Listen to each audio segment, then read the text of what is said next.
you got that faith in you, you'll believe in so much that it shifts how you think. So let me show you. I don't want you to focus on the famine part. I want you to focus on the faith part. So I'm going to show you how to develop your faith practically. All right. It's not really a spiritually woo-woo-y thing that we make it happen. Like you got to be up here spiritually to be able to walk in faith. You walk in faith whether you realize it or not.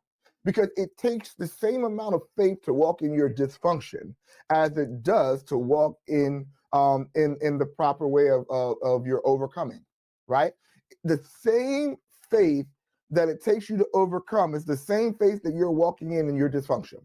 Because you believe in your dysfunction so much that it has changed the way that you see the world.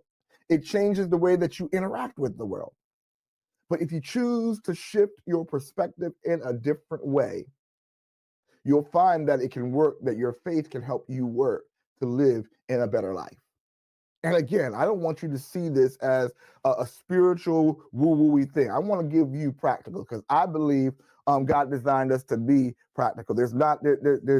I believe in the spiritual side, but I also believe he's practical. He gives us practical steps. And faith is not something that's impractical because we all live by it, whether you realize it or not.